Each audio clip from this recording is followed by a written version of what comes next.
You are listening to episode 27 of the EU Startups podcast. Today's guest is La French Tech Director Clara Chappaz, who is on a mission to grow the French tech and startup ecosystem.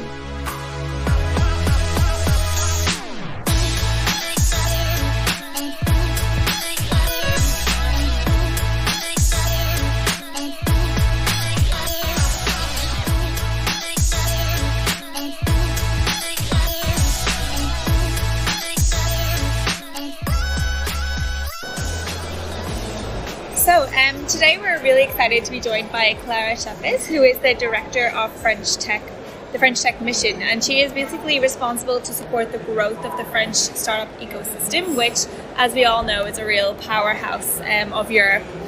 And before this, she had experience working in the circular economy and sustainable fashion, which I find really fascinating, with Vestiaire Collective, which is a really interesting startup, which we'll probably talk about later at some point. This is an incredibly interesting chance to hear from Clara, who's really immersed in the European startup ecosystem, as well as pushing developments in France itself. So thank you so much, Clara, for speaking with us today. So you joined La French Tech in November 2021, so not that long ago. What kind of led you to this role? Could you maybe tell us a bit about your background? Sure. Thanks for having me. So it had been almost a decade I was working in startups, actually all around the world. I was lucky to spend a few years in Southeast Asia, in the US, in the UK, and I moved back to France in 2019 to join Vestiaire Collective. I got the chance to see all stages of developments across my startup journey, and it's been fascinating to come back to France and see how the ecosystem had completely developed and accelerated. When actually every time I was kind of moving countries, the French entrepreneurs I would meet would always say, "Oh, I could not have been as successful in France." So for me, it was always something I felt quite uncomfortable with, because I was sure that the tech ecosystem in France had so much potential. Yeah. So why do you think they were saying this? It's quite interesting.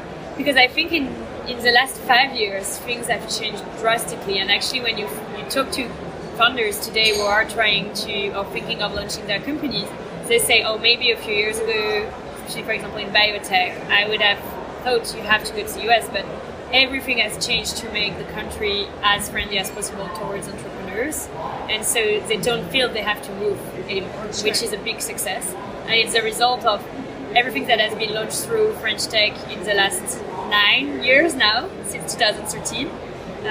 Looking at how we make it the most attractive for talents with the French Tech visa, for entrepreneurs with a lot of new regulation around taxation, for example.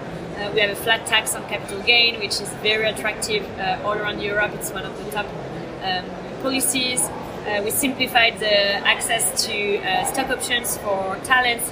Everything has been looked at to see how do we make sure that it can not be a better place to start a company than in France.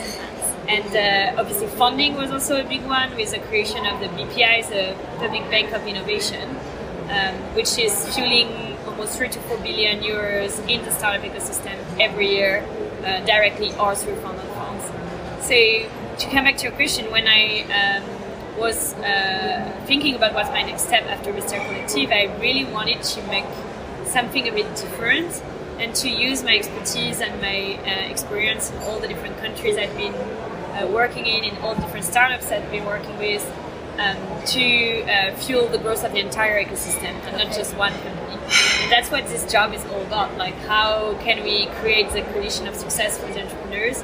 How can we help them navigate regulation? How can we really work all together, the entrepreneurs, the states, so that we can create the condition of success. Fascinating. So in a nutshell, would you say that La French Tech is really there to support innovation, support startup development, and is doing so through advice with regulatory issues, compliance issues, visa issues, really to make France a central focal point for European innovation? I think that the idea from the beginning was, let's create an administration which is something quite unique as a setup, because we, the French Tech Mission, are part of the government, We are a public administration. And how do we work collectively together, the entrepreneurs, the investors, and the government and the administration, to create the condition of success for this ecosystem? So our role is to make sure that we can support startups in building the right policies, in supporting them directly through some of our programs. So we have programs for the top 120 tech companies called French Tech 120 Next 40, where our account managers basically help the companies navigate everything they have to do with the state so that they can focus on their business. Interesting. And so the French Tech's been around for a while, and it is pretty well known. And now that you've come into the role, you're nearly there for a year, what exactly do you want to achieve? What would you say your personal goal with this is? I think first and foremost, the idea that was at the heart of French Tech from the beginning, that we need to create a really strong, recognizable brand for this ecosystem, because France is too small of a country to create gigantic companies that you can see in the US. You have only 60 million people. When you start your company in the US, you have access to 300 million people. They all speak the same language, they have the same regulations. So obviously scaling is easier. So there was this idea that to really exist as a tech nation, we need to attract talents, we need to attract funds from abroad. We need to make sure we are the very visible, recognizable ecosystem. So we need to continue to do that. That's definitely one of the priority, because everything moves really fast. Sure. We're catching up, but we're not there yet. When you think about the top 10 tech companies in the world, you don't have a single European company yet. Wow. Okay. So even if we have now 27 unicorns, which is amazing, because this number was only 3 in 2017, so 5 years ago, we still have a lot of room to really build our digital sovereignty, build those big companies that can be at the stage that you can see of some companies in like the US or in Asia. Wow. So that's priority number one for sure. Interesting. And then in terms of the other priorities, I could say there are 2 other priorities. So the second one is around making sure that we can open the ecosystem to all the technologies, especially deep tech technologies, that are really going to make a difference into building this tech sovereignty for the next, let's say, 10, 20 years. Because we have a very, very strong ecosystem when it comes to digital tech. We have now an amazing company when it comes to retail, like Back Market, which is a company helping people to buy refurbished electronics, or Doctolib, which is a platform that helps people get vaccinated during COVID times. We have a lot of SaaS. We have a lot of fintech, like Lydia, to help you pay each other with your friends, or Punto, which is also another fintech bank for SMEs. But when you go after the deep tech innovation, the sector is very important. It's very strategic, because if we want to find a solution for the world of 2030, when it comes to biotech, medtech, industrial tech, you have a lot where you need to invest, and we really think startups can be part of the solution, but it's still too slow. The growth of this ecosystem is still too slow. So that's one of our priority. How do we support those companies who are not yet the top 120, but who will be the 120 of tomorrow, because we need to make sure we can have as much as support for the ecosystem when it comes to building, for example, Insect in Amiens is building the biggest vertical farm to farm insects. It's actually also a carbon negative farm. Wow, to replace proteins. It's not the same to launch a project like that, where you need to find locations where you can implant more your logistics to go around. A lot of funding, because building such a plant takes a lot of money, a lot of regulation issues, because you're working on something completely new. So these challenges are part of the thing we're really focused on. Wow. And so one thing as well I find really fascinating about La French Tech is, obviously around the rest of Europe, there's not really equivalent. So we were talking earlier, like in Spain, for example, there isn't something like this. Why do you think that is? I think it was really something that was quite futuristic when you think about it. Back in 2013, the ecosystem was completely different. A big fundraise was maybe 20 million was the record of the entire year. Yesterday, EcoVadis, which is a a startup that is helping companies assess their impact on the environment and their diversity score, etc. Just raised 500 million. Wow. So things have completely changed. And we now have those 27 unicorns. So France has really taken this leadership position in the Europe ecosystem. Absolutely. But this was the result of something that was quite visionary to think, okay, we have the talent. I think that was probably one of the main, most important thing we were very lucky to have. We have talent that are recognized from all around the world when it comes to tech, when it comes to IT, when it comes to research, scientific talent. We have people who are ready to innovate and find solutions and want to build companies. How can we make sure that we create an environment that is favorable to do so? And in a way, the state was quite clear and visionary at that time to think, either we work all together, either we're just going to slow them down. Okay. And I think that was quite unique. You have some similar, I would say, more like association who are trying to bring together the ecosystem, and you have some very successful like Tech Union in the UK is doing an amazing job, also launching programs, etc.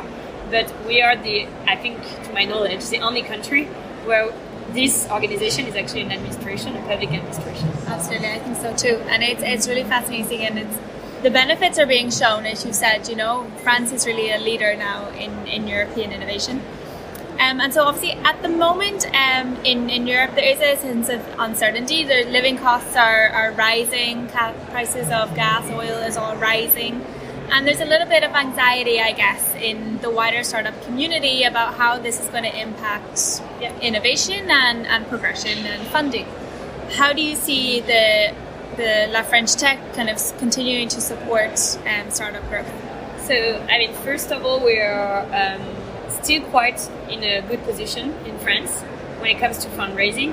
Obviously, I mean, the economic context is what it is, and there's a lot of uncertainty, and everyone is very conscious of that. But until now, startups are still raising. I was talking about EcoVadis, which raised 500 million yesterday. Yeah. But actually, there were a bunch of other startups like Imchex in biotech raised 96 million. Coptalis in HR raised 80 million, all since Monday. So in the last 3 days, there's a lot of money still flying around. So at that time of the year, the startups in France have raised more than 8 billion euros, which is by far much more than what was raised in the total 2020 year. Wow. So even if 2021 was quite exceptional, with 12 billion euro fundraised in France, which was more than double what was raised in 2020. 22 is not starting that bad. It's actually pretty good for now. Okay. But for sure, everyone is uncertain. People are trying to figure out, is this the right time to raise? Should I delay if I can delay? And we've talked a lot with the entrepreneurs of the Next 40, which is this program to help the top 40 companies. And I think what struck me is they're very mature when it comes to understanding this uncertainty. The ecosystem has matured over the last 10 years. So you have a lot of entrepreneurs that actually have already been through a downtime. And they're really able today to say, okay, we're not afraid, we're not wondering, we just really know what to do. Okay. And what to do is to make sure that we can refocus very fast on profitability. We can delay maybe some plans, like expansion plans that would be too costly in an uncertain environment. We will do what we can to maybe not do fundraising right now. And because they've raised so much last year, they're actually in a good position to do so. And most importantly, what was really great to see is they're staying with this very ambitious mindset. So a lot of them are actually thinking, okay, this is a good time to buy companies. Because the companies that are going to have to raise, they might not want to raise on the private market because valuation won't be as good as it was last year. Sure. So maybe they can look at opportunities to acquire companies. And in the last 3 months, we had some really big acquisitions in the ecosystem. Insect, I mentioned in the vertical farming, acquired Job Producers, which is an American company. Vestia Collective acquired Tradesy, which is also an American competitor. And Doctolib acquired Tanker, which is a competitor in Germany. So all those CEOs, they're thinking, how can I also in a way, take advantage of the situation and accelerate my growth. Interesting. And so now, moving on a little bit forward, so La French Tech just announced 2 new initiatives, one being Green 20 and the other being the Party Pact.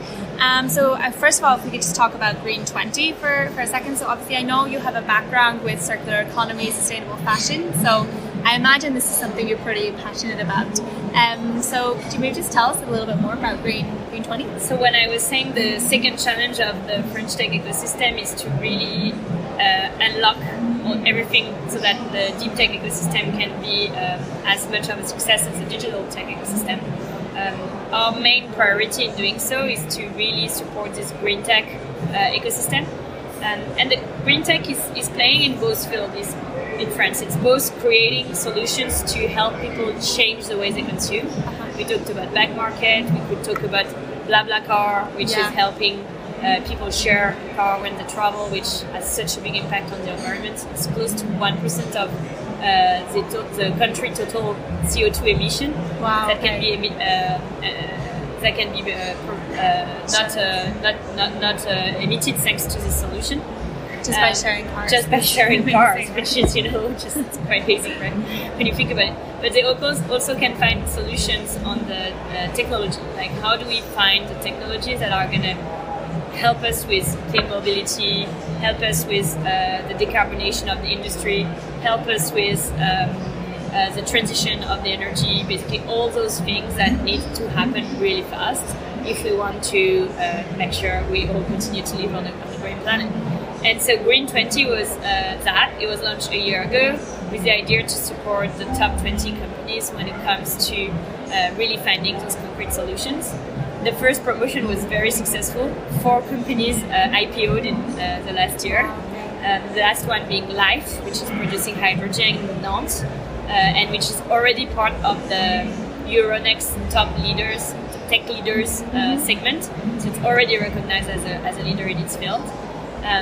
And they also raised a quite significant round of money, like $500 million was raised by those 20 companies. So it was pretty hard to find, okay, how are we going? It sets the bar quite high. Yeah, so how are we going to find how the you next keep 20? it going. Yeah. But the program is going to bring on board new companies every year. And so we, as in last year, put together a jury with experts from the technology side, with investors, with scale-up CEOs, to select those 20 companies and just announce the promotion, the class of 2022 this morning. Yes. And it was very exciting for us. We also got a chance to have the Ministry of Economy and Finance, Bruno Le Maire, who was here to unveil the new laureates. And we're really looking forward to support them because it's one of those sectors where Silicon Valley is not taking the leadership. Asia is not taking the leadership either. So there's a huge opportunity for Europe and in particularly for France to really go after the sector and be number one globally. And it's such an important sector that we need to push forward as well. So it's really exciting opportunity on so many levels for Europe to push forward. And off this year's class, are there any startups that you're particularly interested in? So it's a bit early to talk to you about the new ones, but there are a few that have been reconducted, and they were laureate last year, they're laureate this year. For example, some of them we met this morning. There's one called Algama, which is developing a technology to replace eatable proteins like egg proteins by seaweed. Okay. And it was quite interesting because they had prepared a bunch of stuff. They don't produce products; they sell to producers. But they had prepared something so that we could taste. And the minister was like, "I really cannot taste the difference." So it was great to see very concrete solutions come out of those technologies. We also met with one called Keros, which is at the opposite of the spectrum, looking at how do we use space technology and data technology to identify biogas and methane and CO2 emission all around the planet. And their technology is the only technology in the world who can do that with as much of insights as they have. They're able to say 15 meter circle, where are the emissions coming from? Which is so important because if you're thinking on how countries are going to have to compensate their emissions. They first need to understand what country is producing what emissions. So they're all innovating in very different fields, and I think that's the beauty of the program as well. Is that I think that's one of the everyone beauty is kind of adding up. Like the program and of the green agenda in general is that there's so many different verticals and sectors that can get involved, and there's really no limit to it. It's incredible. And of course, then the other one is parity impact. And so it goes without saying that there's real problems of representation in business and tech right around the world, and unfortunately France is no exception in this regard. So can you tell us a bit more about this initiative? So when we talked about the objectives, we talked about scale-ups, we talked about deep tech, and the third one is diversity. Not just because we have to, because you can't have a sector that is so dynamic. You have 1 million people working in startups, directly or indirectly. Today in France, this number should double by 2025. And if all those jobs are taken by very similar population, male, highly educated, mostly Parisian, this is not going to be a success. And this is actually not how the entrepreneurs want to build their companies. They want to innovate also in the ways they provide opportunities. Absolutely. So one of the things we've been focused on is this parity pact. We work together collectively with the C-suites of these next 40 companies, because when the promotion, the class of 2022 of French Tech 120 next 40 was announced in February, it was quite clear and very rapidly described in the media that there was quite an obvious lack of parity. So out of the top 40 CEOs, all of them are male for this year. And out of the 120, you only have 7 female. So it's quite shocking. It's pretty far from where we would want to be. And beyond the societal impact, and obviously the idea is that everyone needs to benefit from the dynamism of the ecosystem.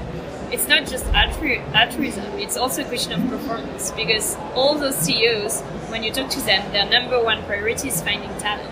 Yeah. But they're not going to find talent if they only look at the same type of people. At this, the same profile, exactly. So we work collectively during workshops to basically come to this point where we listed 5 commitments that all the companies that are signatories are ready to take.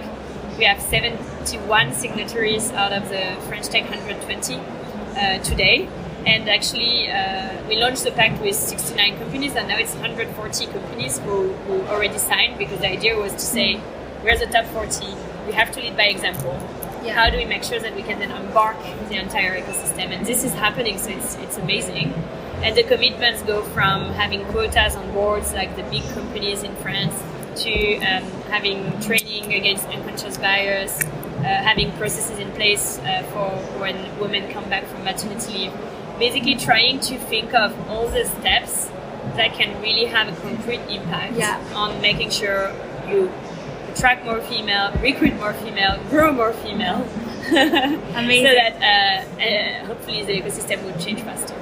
It's a massive issue, and you're right. It's like everyone talks about this talent shortage across Europe, and then the question lies like, is there a shortage of talent, or are we just not looking in the right places? Because also it's not just women that are underrepresented, but also, people from different backgrounds, different ethnicities, different diverse backgrounds, people with different sexual orientations, blah, blah, blah, blah. Sure. There's a lot of issues there. One of the programs we have that is really fantastic is called French Tech Tremplin. We just launched actually the call for applicants for what we call the prep school, prep school phase. And it goes after everyone who's thinking of launching a company, but maybe doesn't have the network, doesn't come from the right social background where everyone around them would be working in tech already. So it's people who are benefiting from state support, who are living in areas, in cities or in the countryside, which are classified by the state as areas of priority areas. It's refugees. It's students who are getting support from the state for their tuition. We onboard 400 entrepreneurs every year and help them prep for their project through helping them, coaching them on business plan, coaching them on building a pitch deck, how to really convince people about their idea. And then the second phase, they get incubated through a network of 100 plus incubators that are our partners, and they receive money to start setting up their startup. And this program is really not only bringing entrepreneurs who are actually very successful. I think on the class of last year, more than half of them have already raised money, 70% have employed people, so it's really helping them kickstart something concrete. But it's also helping on this idea of role model, because the more you can see women speaking at the tech table, but also people from diverse backgrounds speaking at this table, the more when you grow up not being the white, male, highly educated, very techie person, the more you can still project yourself doing that. And that's a big part of what we do, is also making sure that everyone can relate to this ecosystem, because there is a space for everyone. Amazing. It's really inspiring to hear this happening. So we've obviously been talking about the future of French tech, La French tech in general, and also French tech. So just to wrap up this interview, basically, what would you say is the next big thing for France and La French tech? So one of the, I would say two things. One of the goals that was set up by President Emmanuel Macron is to have those 10 companies valued 100 billion euros at a European level by 2030. Why is it important? Because we need to, and that's a bit what we were discussing at the beginning, we need to make sure we continue our effort and we push our effort towards the European level. Because if we can unite the European continent on tech and make it easy for companies to really scale all around Europe, that can really give us the ability to create giants and to create this digital and tech sovereignty we've been talking about. So that's one. And the second one, especially now because we've just reviewed Green 20, one of the objectives that was set by Bruno Le Maire, our Ministry of Economy and Finance, is to make sure that we, France, can be the leader in this green technology field, and we can do that in the next 5 years.